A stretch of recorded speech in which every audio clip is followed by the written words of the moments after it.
You ever see High School Musical where they get ready for a show and you're like, Yeah. that's how I feel sometimes when I'm about to record. I'm like, okay, I gotta like scream or something or let it out or some shit like that. All that energy. All the energy. Hey y'all. Welcome back to the first ever episode of the She Speaks podcast. It's Mother-Daughter Reflections. My name is Erickah Montgomery. I'm your host. This is my co-host, my mother, Liza Montgomery. She cheesed it. That's me. You want to give a little background of who you are? Well, I'm Liza Montgomery, Erickah's mother part of the Mother-Daughter Reflections. Bird. And I'm ready to go. She ready to go. Quick little tidbit before we start the episode. So this podcast was kind of curated out of the idea of like just wanting to have really organic, authentic conversation between mother and daughter. We have a lot of conversations. We be chatting. And so we just thought it'd be fun to kind of like put it on camera and have some more intentional conversations and just perspective, right? Like hopefully those who are watching are able to gain some insight from different perspectives, also give your own little insight in the comments and whatnot, and hopefully develop some type of like community after that, right? Or just a safe space to share ideas. So that's where this podcast started.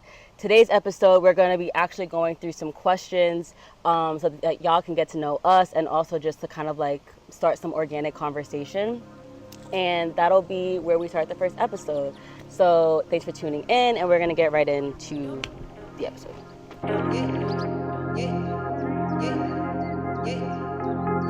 Don't be offended.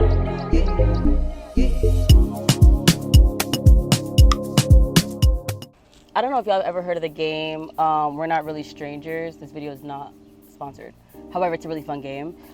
We went to Mexico in February this past year, and I brought the game, and I thought it was like really good conversation starters. They do have family packs, like friend packs, like straight stranger, like breaking the ice pack, which is this one.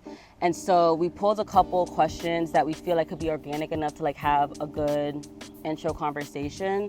What we're gonna do is we're gonna pick 3 from each deck, answer throughout the episode, and hopefully that'll generate some really fun conversation. So Mom, I'll actually let you go first. We'll pick the first pack.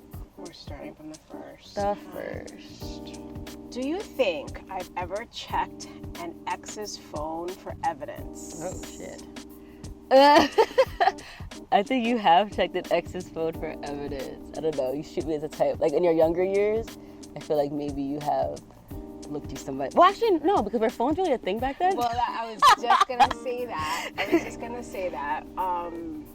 Phones weren't a thing, or I didn't have a phone until I was 24 years old. Okay, yikes. So I didn't really check an ex's phone, but if a phone was placed somewhere, and back then text messages like popped up on the screen, like you didn't like you couldn't it's not hide like it. now that it just says the person's name and it says text under, the whole text would just like pop up. I would read it. If it popped up and I was sitting there, I would read it. But I didn't like take the phone and scroll and do the whole rabbit hole. Really? Thing. No. Yikes, okay. Yeah. That's funny. But I wonder if I would have. If Different phones, times. Yeah. I feel like if in your younger years, Yeah. if phones were like the thing that they are now, I do feel like, not maybe like taking it all the time and scrummaging through it, but I feel like your intuition would be like, okay, I gotta go check on something real quick, and you would go through it. Yeah. But you know what? I also feel like if I had the right partner, regardless if it was my younger years or not, Yeah. I feel like I wouldn't feel like I would need to. Oh, if for I sure. had the right partner and I didn't, like, I think that has a lot to say about your relationship if you're doing that. Oh, for sure. Totally agree. Okay, what reality show do you think I'm most likely to binge watch and explain? Oh my goodness. You're funny. I feel like you would binge those those cooking shows. So fun. Those cooking shows, like those baking shows. The Great British Bake Off. Yes. Oh my God, it's so good. It's so fun. Yes. They've expanded it a lot though since the first couple seasons. Yeah. That's a fun one. You totally enjoy those. Can you explain? I think it's because of the creativity. And you're so creative. I feel that maybe you enjoy seeing other creative people, and it just strokes your creative brain. I would agree. I love a good baking show, cooking show. I do love a guilty pleasure, like Love is Blind, but like you can't really, there's only so much you can go from with that type of show. Right. So yeah, I would agree. Ooh. These are good. Do you think I intimidate others? Why or why not? I think it depends on the situation. Okay. Or like the environment. Because naturally I don't think you're like intimidating. However, I do think that given the right circumstances, like you can be. Or you're not as open. So maybe not intimidating, like maybe not trying to exert authority over somebody necessarily, but I feel like you're not as like polite, depending on like if you're coming in to ask a question and like you feel like somebody cut you in line for the ice cream cone or somebody or like you're trying to like understand like your payment for something, like you're not as friendly. You're not necessarily mean, but there is like this air that's like, depending on who you are, you may not want to you want to tread lightly a little bit. So I don't think you're a naturally intimidating person, especially because she works with kids, she's a teacher. So especially in that environment and seeing how you interact with like your coworkers and like family. Like even yesterday I went to a networking event, a social event at the gym, and like you were like kind of bouncing around from like different social circles. So, like I don't think you're naturally intimidating. However, I think given the right circumstances, you can exert certain energies to be a little bit more assertive or intimidating. Does that make sense? I agree. I think we could do one more. That was kind of quick. Alrighty. What about me is most strange or unfamiliar to you? Strange or unfamiliar? First thing that popped up into my head was the political conversations that we've had lately. Those those are a little, they're new. Careful. Yes, they're new, and I'll leave it at that. Okay, interesting. Okay, so you can pick, we're going on to level 2 now. The squirrel. Have you changed your mind about anything recently? You know what, actually, I had a really deep conversation with God yesterday about something. Because I was thinking about like the season that I'm in and the transitions that I've kind of endured recently, and relationships have been a very prominent thing in my life where especially when it comes to like friendships or like business relationships, I feel like I have this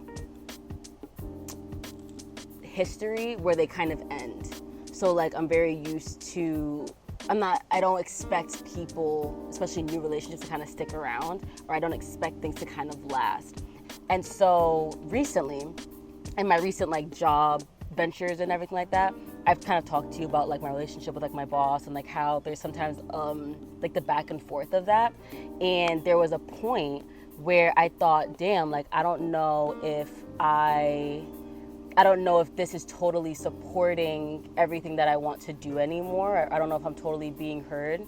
And sometimes when I have those thoughts or like have that back and forth, the term that kind of came up yesterday was like I kind of get very consumed in one thing. So whether it be a romantic relationship, whether it be a new job, a new project, I almost kind of consume myself in it, and I don't have a good balance all the time. And there was a point where I feel like I was consuming myself in this job and with this work, and I was like, oh, I feel like I'm losing the sight of everything else.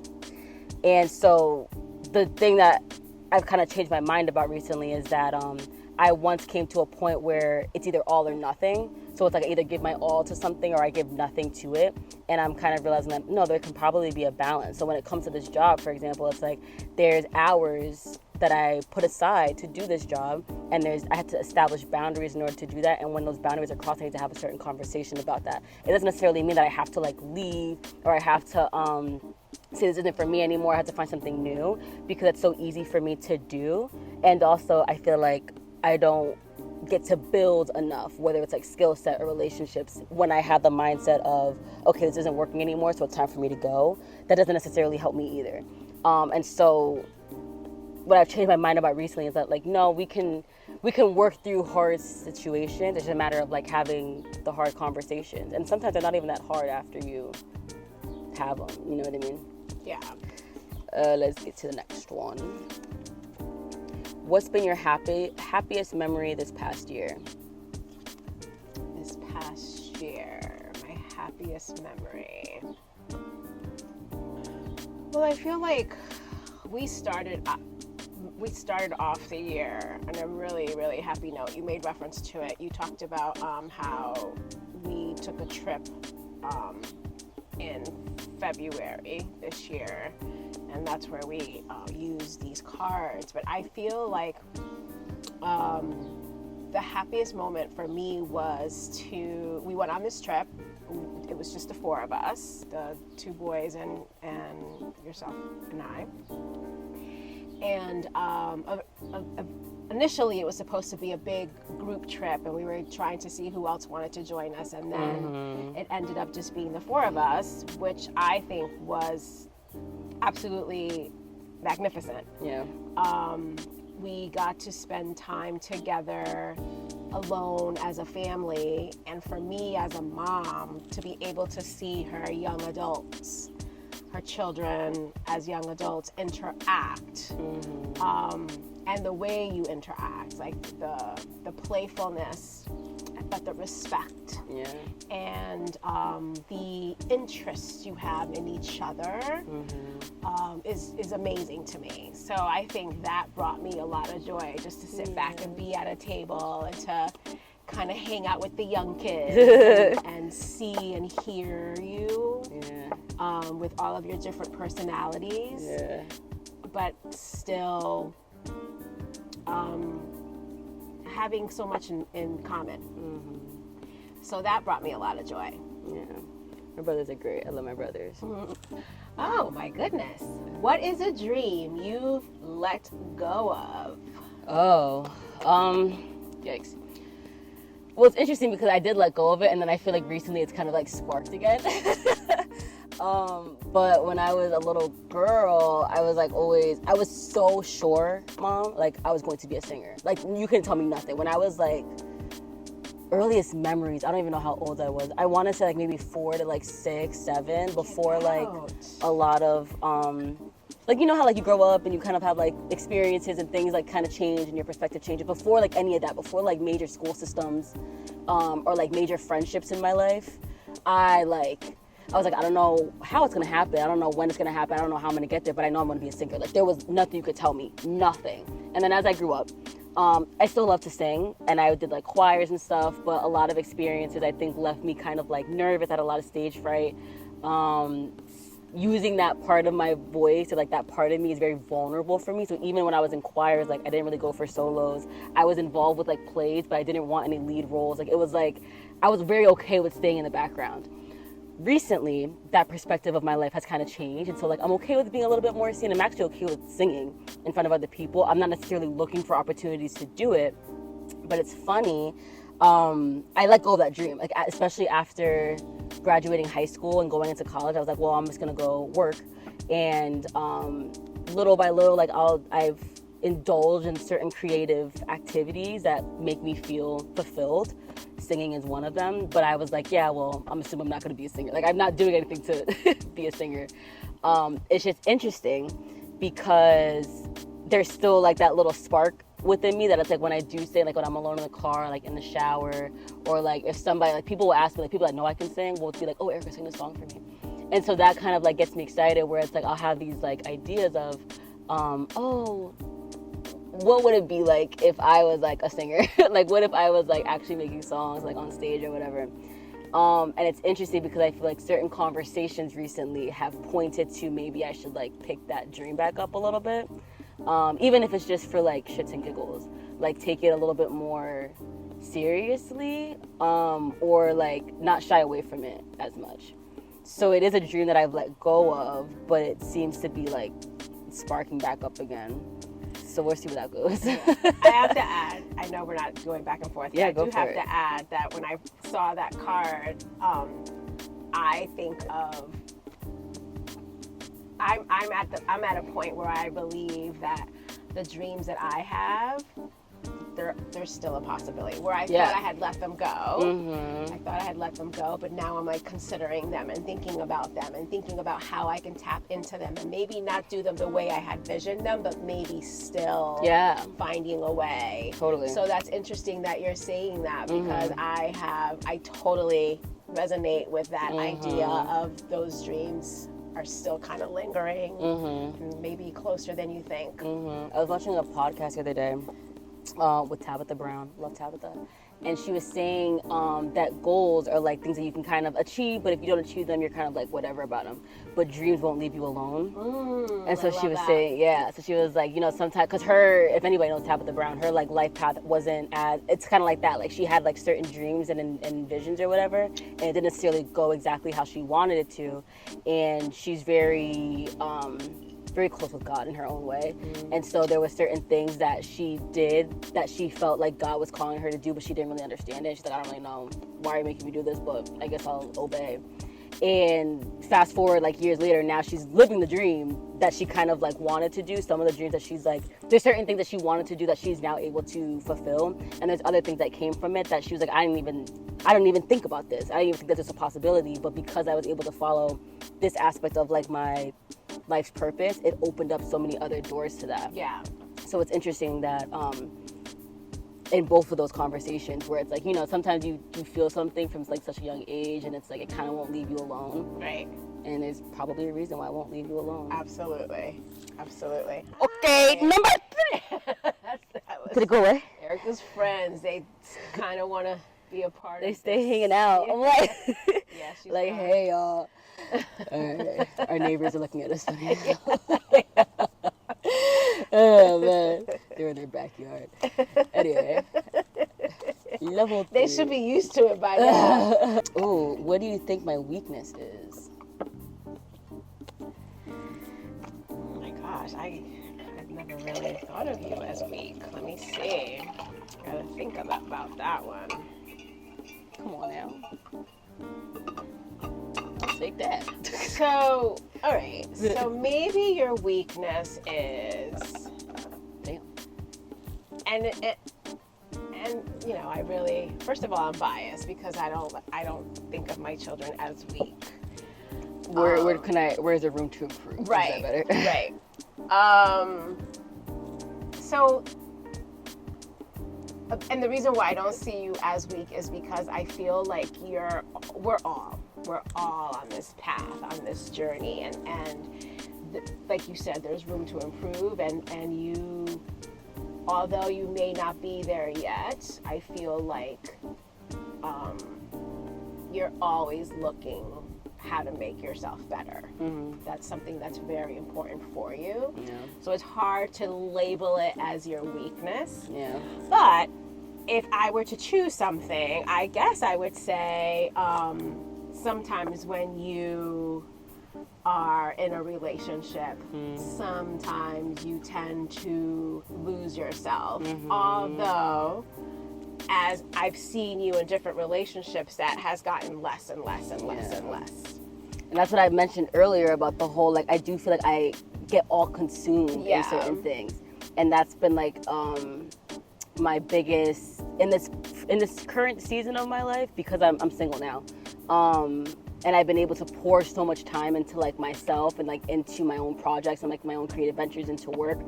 I think that has been that's a very big, it's very important to me. Like I feel very peaceful right now in my own solitude, and I love that. I have the desire to share that with somebody, and also sharing that with somebody has to mean that you understand that I have a relationship with spirit. I have a very strong relationship with myself. I have a very strong relationship with my family, and I have a strong desire to like want to explore and like see all these different things. Whereas in the past, and so that's really important to me, and it's very important that my any relationships support that. Yeah. Whereas in the past, I feel like I was kind of like, okay, well, if you don't like it, then I can live without it, or I can make do with what makes sense for the other person. Yeah. And as I've gotten older, I'm like, well, that's just for the birds, bro. Like, I can't do that shit anymore. But yeah, I would agree. And on your behalf too, I think that you have a role model that totally showed you that as well, because I feel that in my relationship. Through the marriage, I did not exist because I needed to be a provider, a wife, a teacher, a mother. So I really didn't give you that for you to see. So we're kind of relearning this together. Unlearning and relearning, man. Yeah. It's a beautiful journey. Oh boy. What am I most qualified to give advice about? Okay. I think that you have exerted a certain level of strength that not a lot of people will ever necessarily totally understand. As far as like your divorce, and as far as like certain relationships in your family, and having to raise 3 kids kind of on your own. And I think that you do have a strong support system, but it wasn't necessarily, at the end of the day, I think it all kind of fell on you. And so I think that if you really wanted to, like, let's say that you were actually making like a consultant firm or like a mentorship, I think that you would have a strong, what's the word? You have strong experiences of having to kind of rely on yourself and be independent. And you could probably give really good advice about like how to find the strength in the darkness, or like how to pull yourself out of certain situations because you've had to be so strong for other people. And in your years since then, I would argue that you've had a lot of time to kind of, yes, you did it all because like you had 3 kids, and I'm sure like that was kind of like a motivator. And also there had to be a point where it's like, well, my kids don't necessarily need all that support anymore, so now I can pour back into myself and then find that relationship again with yourself. You know what I mean? I think you could be I think because of your experiences and because of how you've persevered through your experiences, you could probably give really good advice, or good mentorship, good support to other women who may feel similar or may have similar experiences. Does that make sense? Yeah. Alrighty, last one. What is the lesson you will take away from our conversation? Wow, great last card. I didn't even plan that, y'all. What is the lesson that I will take away? What was the last part? What is the lesson? From our conversation. From our conversation. So the lesson I will take away is that there is a lot of value in having these conversations. You get to learn so much about the person that you're speaking to, as well as yourself. And you get to learn about how the other person views you. Because you may think you know something about yourself, and then you realize, oh, maybe that's not how I'm coming off. So there's a lot of value in having these conversations. You know? Very true.